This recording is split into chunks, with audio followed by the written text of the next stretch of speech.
Hello लोगोफोर नोंथांमोनखौ आरोबाव आंनि बे गुबुन मोनसे गोदान भिडिअ बरायहरनाय थाबावबायदि स' नोंथांमोननिसिम आसा खालामो भिडिअखौ जागायनायनिफ्राय जोबजासिम नायलांगोन होननानै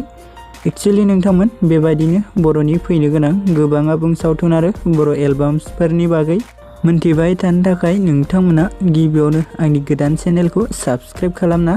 खाथियावनो थानाय बेलनि आइकनखौबो अलाव प्रेस खालामना लाबानो जाबाय दे लोगोफोर जाहाथे आंनि गोदान भिडिअनि नटिफिकेशनफोरा नोंथांमोननि सेराव थाबैनो सौहैयो दे लोगोफोर एक्चुअली नोंथांमोनाथ' मोनथिखाबाय जानांगौ दिनै आं मा भिडिअनि सायाव आपडेटखौ लानानै फैदों भिडिअनि टाइटेल एबा थाम्बनेलाव नायनानैनो स' नोंथांमोन भिडिअफोरा गोरोन्थिफोर जालांदोंब्ला नोंथांमोना निमाहा होबानो जाबाय दे लोगोफोर एक्चुअली नोंथांमोन आं दिनै मोनसे बर'नि आबुं सावथुननि सायाव सुंद' आपडेटखौ लानानै फैदों दे लोगोफोर एक्चुअली लोगोफोर आं दिनै अलंबार फिल्म प्रडाक्शन बेनारनि आन्डाराव फैनो गोनां आरो बिथां प्रबिन बरगयारीजों डाइरेक्शन होजानाय मोनसे आबुं बर' सावथुननि सायाव सुंद' आपडेटखौ लानानै फैदों दे लोगोफोर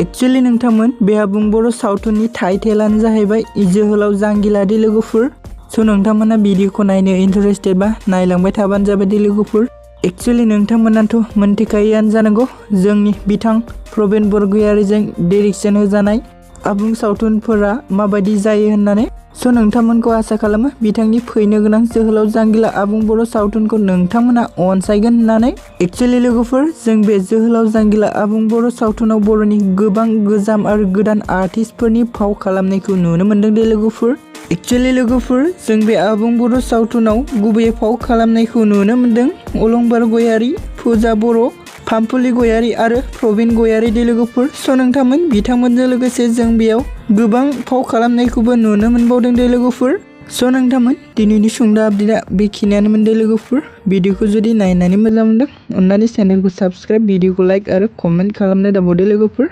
गोजोन्थों।